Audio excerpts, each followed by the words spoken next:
গতকালকে আমার লাইফের মানে one of the best nights, মানে স্টার গেজিংয়ের জন্য আমি 10টার মতো শুটিং স্টার গুনার পর এরপর গুনাই বন্ধ করে দিয়েছি।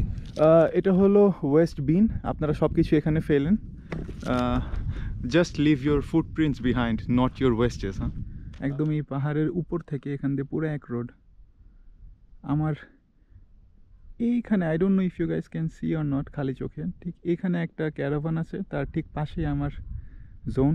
অ্যান্ড আমি শিওর যদি আমরা ওইদিকে যাইতে থাকি একটু পর দেখবো চপার দিয়ে উপরে আমাকে খুঁজতেছে। এরা এতই সিরিয়াস, মানে আপনি চাইলেও হারাইতে পারবেন না, আপনাকে হেলিকপ্টার দিয়ে খুঁজে বাইর করবে ওরা।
Good morning good people, welcome to this new blog.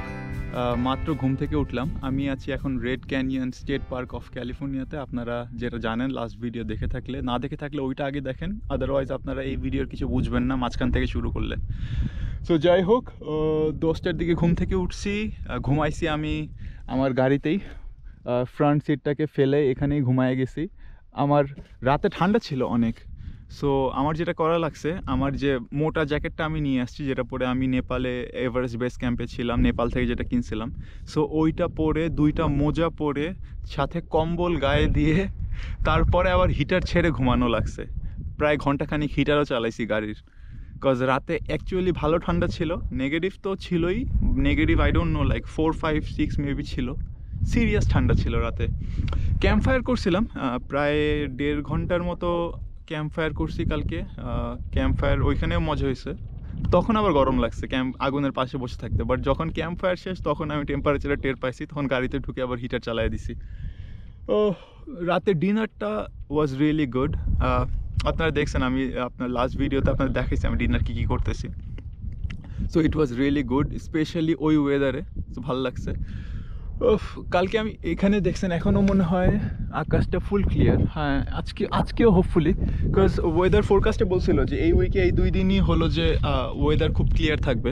So দেখা যাক কী অবস্থা। বাট গতকালকে আমার লাইফের মানে one of the best nights, মানে স্টার গেজিংয়ের জন্য আমি 10টার মতো শুটিং স্টার গুনার পর এরপর গুনাই বন্ধ করে দিয়েছি। মানে 10টা কনফার্ম, যে এমন না যে দূরে মনে হয়েছে যে কিছু একটা গেছে, যেটা কনফার্ম দেখছি চোখের সামনে দিয়ে, এরকম 10টা গুনছি 1 ঘন্টার মতো। এরপরে আমি গুনা বন্ধ করে দিছি, যে জানি না কয়টা হয়েছে, 15, 20টা, 25টার মতো তো মিনিমাম মনে হয় দেখছি। আমার মনে হয়েছে যে মানে খালি চোখে যতগুলো তারা দেখা পসিবল মানুষের চোখে, আমি সবগুলা দেখছি কালকে রাতে, এতই ক্লিয়ার ছিল। অ্যান্ড হোপফুলি আজকেও তাই হবে। Look at this Joshua trees, if you guys can C.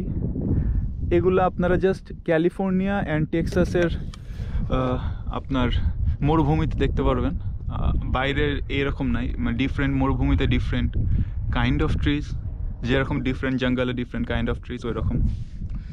তো যাই হোক, এখন আমি যেহেতু 10:30 বেজে গেছে, সো এখন আমি আবার ব্রেকফাস্ট প্রিপারেশন নিয়ে দেরি করব না, কজ আইসা আবার লাঞ্চের প্রিপারেশন নেওয়া লাগবে। গত ভিডিওতে আপনারা দেখছিলেন যে 3টার দিক থেকে প্রায় অলমোস্ট, মানে আমাদের এই সাইডটা পুরা, যেহেতু এখানে পাহাড়, সো সান ওই দিকে চলে যায়, সো এই দিকে পুরো অন্ধকার প্রায় হয়ে যাওয়া শুরু হয়ে যায়।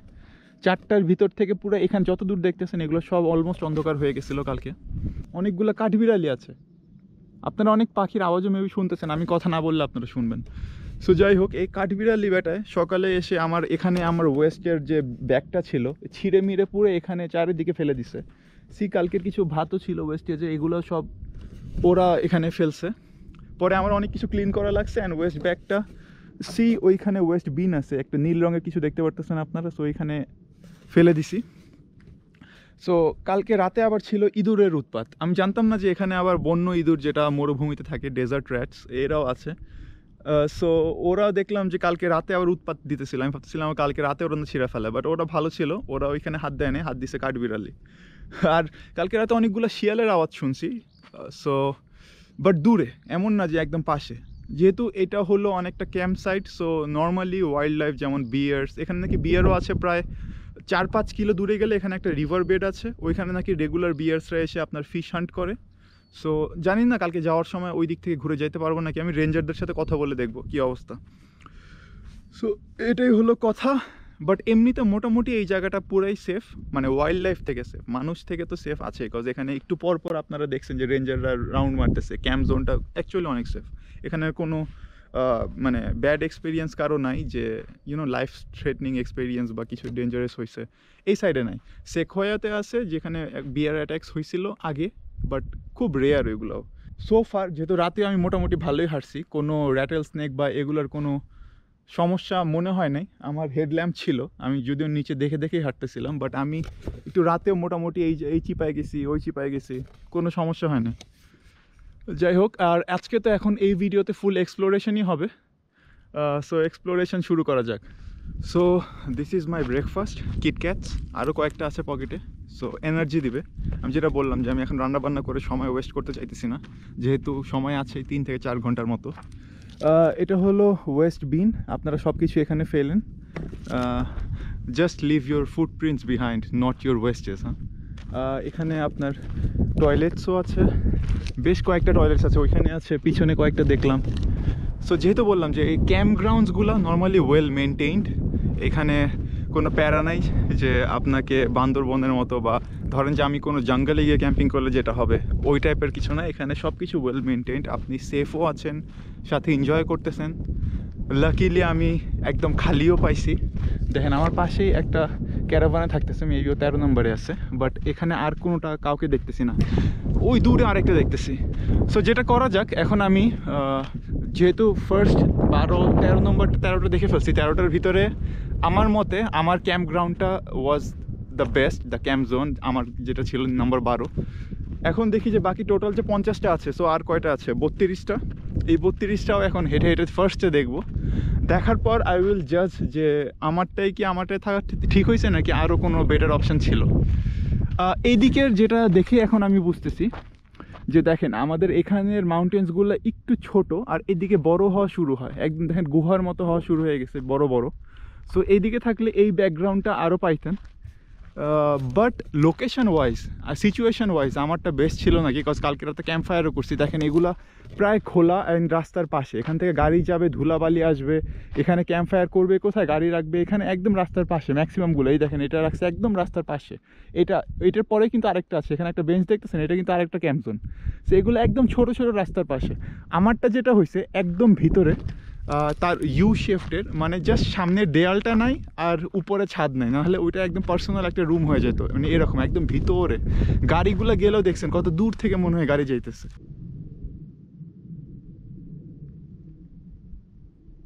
Two be honest I am not liking this campsites. আপনারা দেখেন এটা হলো একটা ক্যাম্প সাইট, এটা হলো একটা ক্যাম্প সাইট, এখানে আবার একটা ক্যাম্প সাইট, এখানে একটা ক্যাম্প সাইট, এরকম এখানে আরও মনে হয় 8-10টা আছে খোলায়। তার উপরে এগুলা ম্যাক্সিমাম জায়গায় ইভেন না, এগুলো জায়গায় আপনারা ক্যাম্পিং করলে বাতাসের জোরে মরবেন, সাথে কোনো ব্যাকগ্রাউন্ডও নাই। চিন্তা করেন আপনি এখানে থাকতেছেন, ওইখানে একজন থাকতেছে, এইখানে দুজন থাকতেছে। So what's your privacy and why would you do that? তার উপরে এগুলা একদমই আনইভেন, অ্যান্ড সাথে দেখছেন যে এখান থেকে গাড়ি যাবে, আপনার এই যে গাড়ির চাকার ইয়া দেখেন। সো এখান থেকে গাড়ি যাবে আর এখানে আপনার থাকবেন ধুলাবালিতে, মানে খাবার দাবারে ধুলা যাবে। Not really good. আর এখানে তো একদম বিঘ্ন, বাতাসে রাতে একদম অবস্থা খারাপ হয়ে যাবে আপনাদের।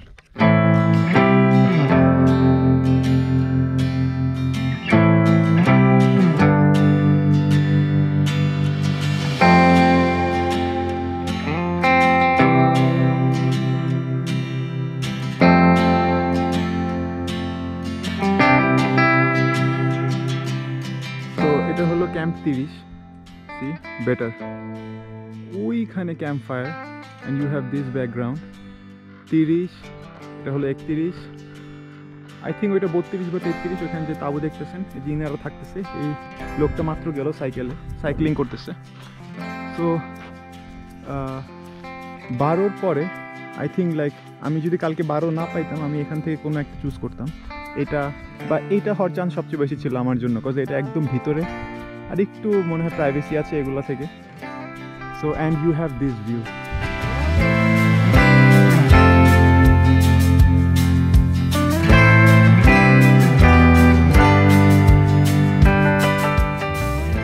I think I also like this one. এটার নাম্বার দেখি 41।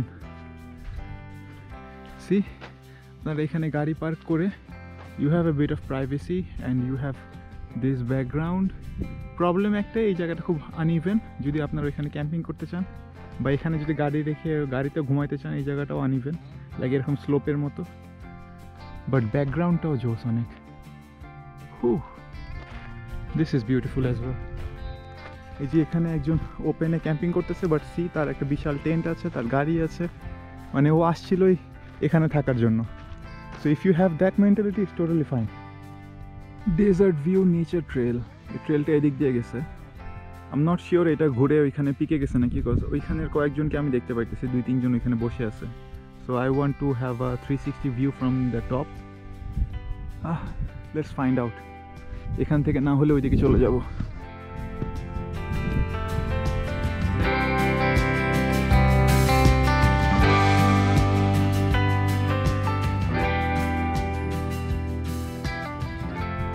সো গাইজ একটা পিকে এসে পড়লাম, ফার্স্ট পিক যেটা।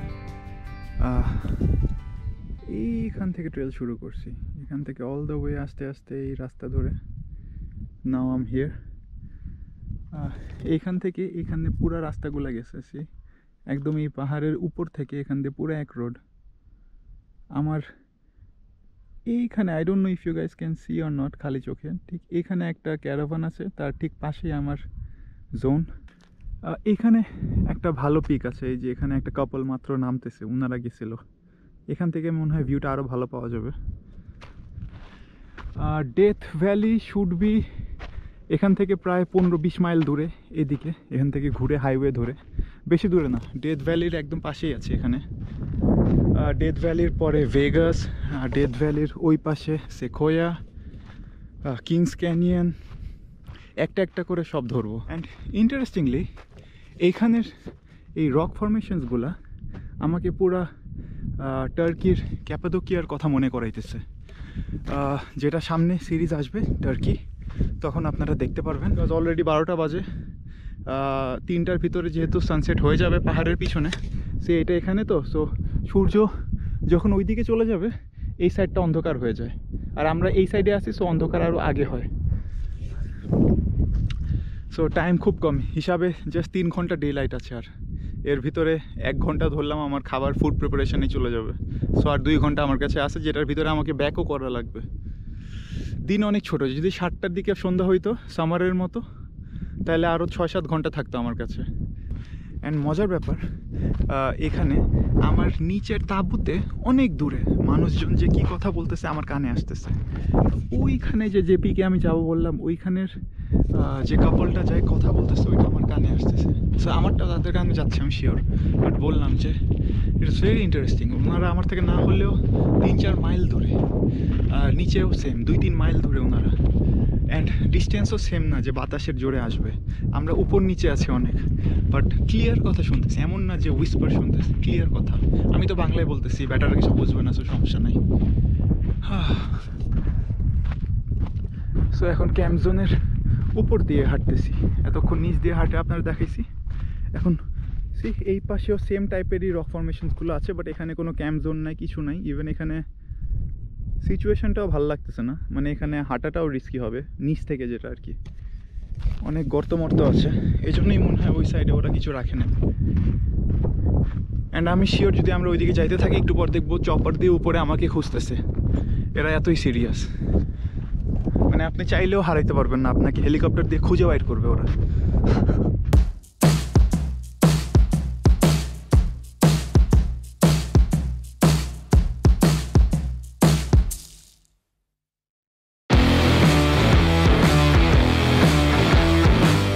সো গাইজ আইসা পড়লাম আমার ফাইনাল পিক পয়েন্টে এই ভিডিওর অ্যান্ড আমার এই ট্রিপের। সো ওইখানে কোথাও আমি থাকতেছি, জোনটা একটু আগে এইদিকে ছিলাম, এখন মনে হয় এখানের হায়েস্ট পয়েন্টেই আছি। এর উপরে তো কিছু দেখতেছি না ট্রেলে, অ্যাটলিস্ট আজকের জন্য আর পসিবল না, নাইও পসিবল না আর আশেপাশে কিছু নাইও এর থেকে উপরে।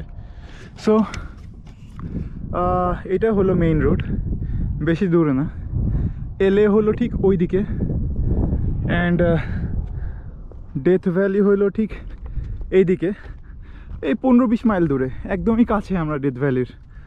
দুনিয়ার সবচেয়ে লম্বা স্ট্রেইট রোড, যেটা ডেজার্টের মাঝখান দিয়ে, আপনারা অনেক মুভিতে হয়তো দেখে থাকছেন। একটা রোডই প্রায় কয়েকশো মাইল গেছে স্ট্রেইট, দেন তারপর আসে লাস ভেগাস। আনফর্চুনেটলি নর্মালি যেমন আমি লম্বা টাইম নিয়ে বের হই অন্যান্য দেশে গেলে, এখানে আমি লম্বা টাইম ধরে আছি, বাট লম্বা টাইমের ব্রেক পাওয়া পসিবল না, এটাই হলো সমস্যা। না হলে একবারে ধাপ ধাপ করে এখান থেকে ডেথ ভ্যালি শেষ করে লাস ভেগাস ঘুরে ওইখান দিয়ে আরেকটা রোড ধরে এসে সেকোয়া শেষ করে আসতাম, যদি আমার কাছে ধরেন 2 উইক্সের মতো টাইম থাকতো। আমি লাকি যে আমি এটা খুঁজে বের করতে পারছি। অ্যান্ড এটা অ্যাকচুয়ালি সহজ একটা ট্রিপ আমি বেছে নিয়েছি, যেহেতু আমার first desert trip, first USA camping trip. So এই জন্য আমি একদম আমি একটা লিস্ট করছি, ওই লিস্টগুলো আমি একটা একটা করে ধরে শেষ করব। তার ভিতরে সবচেয়ে ইজিয়েস্ট, সবচেয়ে কাছে এটাই পাইলাম। এরপর আমি আস্তে আস্তে আরও ওয়াইল্ডের দিকে যাইতে থাকবো, আরও ওয়াইল্ড আর টাফার হতে থাকবে ট্রিপগুলো। Thanks for hanging around guys. আমি এখন আমার জোনের দিকে যাব, এখন না, এখানে আরও 15-20 মিনিট থাকবো। ওইখানে যাব, রান্নাবান্না হবে, আপনাদের দেখাবো, তারপর বিদায় নেব।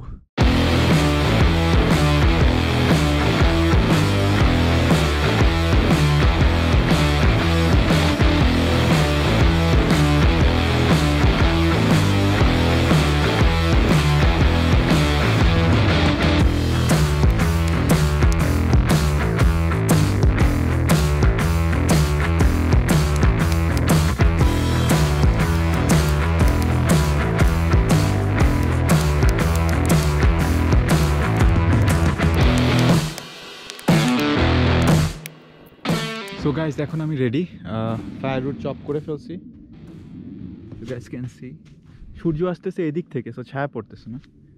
সো এখানে আমার ফায়ারউড যাবে রাতে। এখন স্যালাড রেডি, লুকস ডিলিশিয়াস। হ্যাঁ, স্যালাড রেডি। এই দুইটা যাবে ডিনারে ফয়েল পেপারে, এই যে ফয়েল পেপার। সো এই দুইটারে কেটে একটু তেল দিয়ে বাস, এটা যাবে ফয়েল পেপারে রাতে স্মোকি হওয়ার জন্য। দেন একটা ফিলের আছে কালকের যেটা ছিল আমার, সো তেলাপিয়া ফিলে একটা আছে। And now for lunch I will have tacos, অনেকগুলো আছে, তো এগুলো অনেকগুলো বাসায় ব্যাগ যাবে। And I have some beef, এটা নর্মালি স্যুপি, বাট এটাকে আমি সোক করে ফেলবো যেন টাকোর সাথে ভালো লাগে। And then I have mushrooms, আর কালকের ব্রেকফাস্টে যাবে কুকিজ উইথ টি, বিকজ বাসায় যেয়ে লাঞ্চ করবো, সো সমস্যা নাই কিছু। And I have this for my dinner as well, like after dinner. Looks pretty cool. আচ্ছা, আপনারা যারা জানেন না যে আমি এই ফায়ারউড জ্বালাই কীভাবে, তাদেরকে দেখায় দিই। এটা হলো ফায়ার স্টার্টার, এখানে 48 পিস আছে, কালকে আমি একটা জ্বালাইছি, সো এই জন্য এখানে আরেকটা, এগুলো বিস্কিট টাইপের, ক্লোজলি দেখে নেন। সো এটাতে যেটা হলো যে জাস্ট আগুন ধরাইলেই এটা বার্স্ট হয়ে যাবে, অ্যান্ড ফায়ারউড ইজিলি এমনিতেই খুব ইজিলি জ্বলে। So this is how it is fire starter. Next 15-20টা ট্রিপে আমার এইটাই শেষ করতেই যাবে, বিকজ এখানে 48 পিস আছে। আজকে আমার জাস্ট 2 পিসই লাগলো এই ট্রিপে। এগুলো সব আপনারা হোম ডিপোতে পেয়ে যাবেন, any home depot in USA পেয়ে যাবেন, সো প্যারার কিছু নেই। সো এটাই ছিল বেসিক। এখন আমার খিদা লাগছে অলরেডি, আমি সালাদ অনেকগুলো খাইয়ে ফেলছি। সো লাঞ্চ করি, দেন আপনাদের দেখায় বিদায় নিই।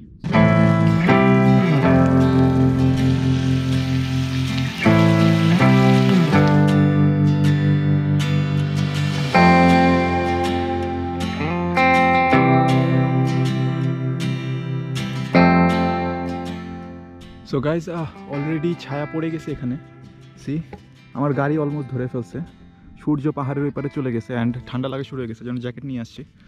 খাবার অলমোস্ট রেডি, অলমোস্ট না পুরাই রেডি। অলরেডি আমি 4টা রেডি করে ফেলছি, অ্যান্ড এগুলো হতে থাক, আমি এখানে খাইতে থাকি। So that's pretty much it. আচ্ছা, আমার friend Brandon, I know you are watching, so ও আমাকে দুইটা বই দিছে, আর্থার রিমফোর্ডের ইলুমিনেশনস অ্যান্ড খালিল জিব্রানের দ্য প্রফেট। সো আমি কালকে যাব এখান থেকে অলমোস্ট 11টার দিকে রওনা দিব, 11টা 11:30 এমন সময়। এখন বাজে 3টাও বাজে নাই, 3:45 মতো বাজে। সো 20 ঘন্টার মতো আমার এখনও আছে, যেটা আমার personal time. So I will finish one of this, probably this, because ও বলছে যে আর্থার রিমফোর্ডের লাইফ নাকি আমার সাথে মিলে, এই জন্যই ও আমাকে এটা আইনা দিছে। So that was it guys. Last আর একটা কথা, যে ইউএসএতে ক্যাম্পিং ইজ অ্যাকচুয়ালি এক্সপেন্সিভ। আমার এই 2 দিনে জাস্ট ক্যাম্পিং করতে বাসার এত পাশ থেকেই $200 উপরে খরচ হয়েছে, সব মিলায় ওভারঅল, লাইক গ্যাস, দেন ক্যাম্পিং ফি, খাবারের খরচ, সব কিছু মিলায়। সো লং ট্রিপে যাওয়ার আরেকটা প্রবলেমও এটা, যে ইদার সময় ম্যানেজ করতে পারি না, বা সময় ম্যানেজ করতে পারলেও এত লম্বা খরচ ম্যানেজ করা টাফ হয়ে যাবে তখন। আবার অনেকটা মেসি হয়েছে আমি জানি, বাট আমি জাস্ট আমি লাস্ট ভিডিওতে আপনাদের বলছি যে এই ট্রিপটায় আমি জাস্ট প্রিপারেশন নিছি অ্যান্ড আইডিয়া নিতেছি কীভাবে কী সেট করতে হবে, কীভাবে কী করতে হবে। সো নেক্সট ভিডিও থেকে হোপফুলি আর একটু ভালো হবে, আরও ভালো হতে থাকবে। দেন আমি আরও টাফার জায়গায় যেতে থাকবো, উইল্ডারনেসের ভিতরে যাব, যেখানে আমার সব কিছু লাইক কাঠমাট সব কিছু গাছ কেটে নেওয়া লাগবে, দেন ওইগুলো পুরানো লাগবে। সো হোয়াট এভার, আপনাদের একটা বেসিক আইডিয়া দিলাম, অ্যান্ড আমার রুটিও পুড়ে যাচ্ছে। So see you next week in some other place guys. কোথায় আমি তাও জানি না, বাট ইনশাল্লাহ দেখা হবে, সুস্থ থাকলে আর বেঁচে থাকলে। ভালো থাকবেন সবাই।